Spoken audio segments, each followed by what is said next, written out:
Nah, akhirnya Oppo Maker ada inovasi, tapi kira-kira berguna nggak ya?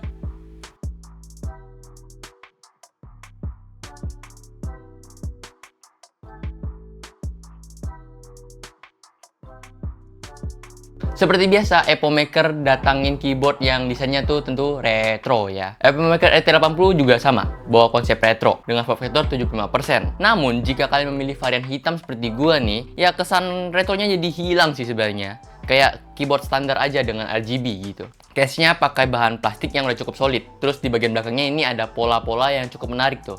Terus kita juga bisa nemuin head adjuster dengan 2 tingkat.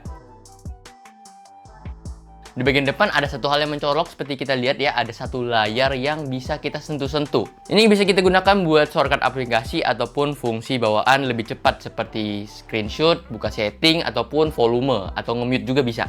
Tapi sayangnya dia nggak dapat dukungan software buat setting-setting OBS ya. Sayang banget sih. Padahal ada loh keyboard-keyboard kayak Ajas ya. Dia ini udah bisa setting-setting kayak layaknya Stream Deck. Semoga softwarenya bisa di-upgrade sih sama si Oppo Maker. Terus kita juga bisa nemu ada 3 tombol ekstra seperti rewind, play, atau pause, dan juga forward di bagian bawahnya. Ini penting nggak penting sih, tapi kalau mau akses cepat buat pause sih ini cukup cepat.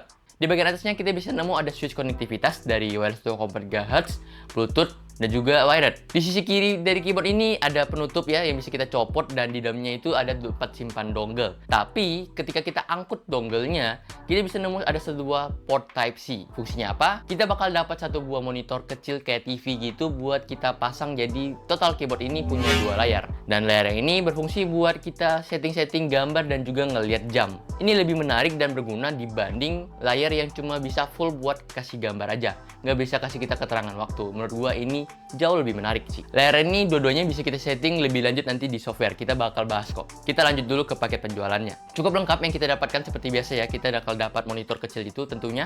Terus kita dapat kabel output USB Type-C yang menurut gua ini cukup tebal dan juga berbeda dengan kabel-kabel keyboard pada umumnya ya, yang biasanya braided gitu. Terus kita juga dapat switch ekstra dan keycaps tambahan dan switch atau keycaps spooler. Lanjut ke bagian switchnya, RT80 ini hadir dengan 2 varian switch tuh. Ada Oppo Maker Flamingo dan juga Oppo Maker Wisteria yang dua-duanya ini linear.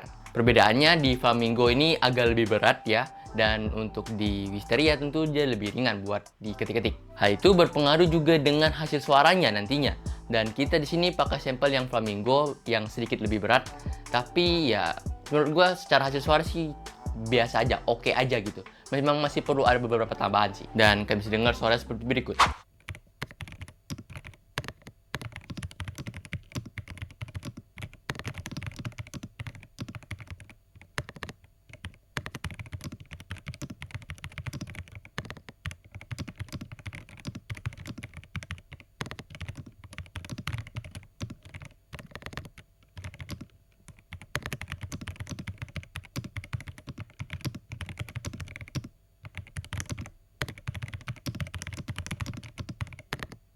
Untuk stabilizernya sih di sini gue lihat udah di loop ya. Walaupun nggak terlalu tebel, tapi udah cukup oke. Dan di sini sampel gue di sini tidak ada namanya rattle sih. Next kita ke bagian dalamannya aja. Kalau di sini kalian nggak perlu lepas-lepas baut, tinggal dicongkel aja dan langsung bisa bongkar keyboard ini. Dan di lapisan paling atas kita bisa nemu ada plate polikarbonat, poron sandwich foam, EXP switch pad, PLT film, PCB foam, dan juga baterai 5000 mAh. Oh ya, soal PCB-nya ini udah hot swap 5 pin, jadi kalian bisa gonta-ganti switch apapun itu tuh. Namun proses bongkarnya ini cukup sulit ya, karena ada beberapa kabel yang harus kalian copot-copot dulu. Dan harus hati-hati karena ini menyangkut kabel-kabel. Oke, begini tampilan dari ya aplikasinya Oppo Maker. Sebenarnya ini kayak bawaan pabrik aja sih ya sebenarnya ya, nggak ada yang unik atau desainnya yang menarik gitu. Jujur ini sedikit rumit menurut gua untuk pengaksesannya. Nah, di sini kalian bisa masukin makro ataupun kombinasi-kombinasi buat mempermudah kalian gitu ya. Seperti ini cara defaultnya itu bakal ada di FN dan bla bla bla gitu. Tapi yang gue pengen highlight di sini adalah di other setting nih. Other setting ini kita bisa atur key sensitivity ya dari +1 sampai 10. Yang artinya dia punya gimmick untuk gaming-gamingan gitu ya.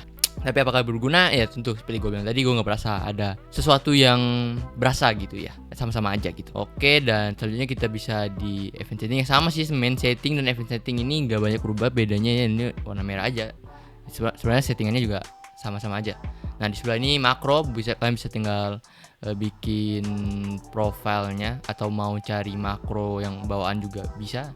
Terus di screen. Nah, di sini kalian bisa pilih ada layer ada 1 sampai 5 dan kalian bisa masukin gambar sesuai kemauan kalian, tinggal dipencet di sini atau kalian mau ngedraw nama kalian terus masukin ke sini juga bisa. Ini screen yang dipakai buat di bagian layar yang mungil itu ya.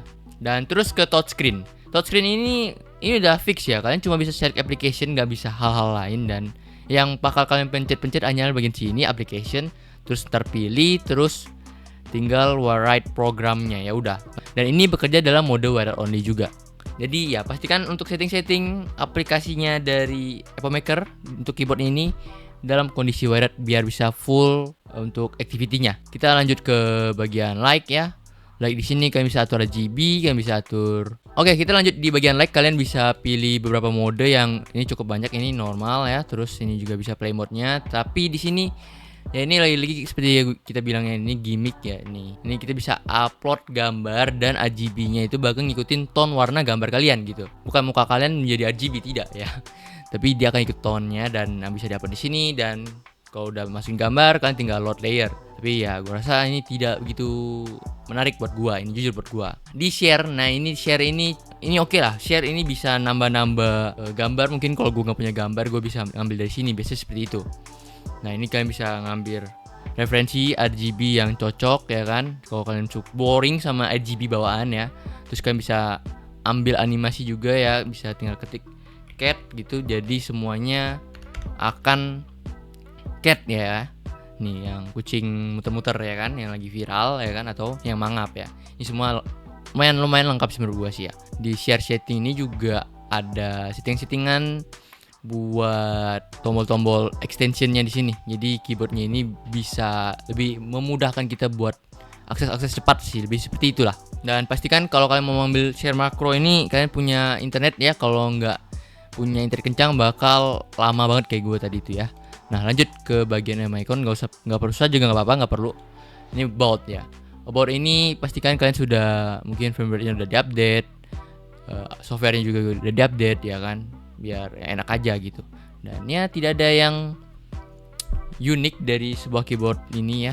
Ya mungkin segitu dulu untuk pembahasan gue kali ini. Kalau suka subscribe channel ini. Kalau channel ini bermanfaat dan kasih tau gue produk apa lagi yang kalian pengen gue bahas.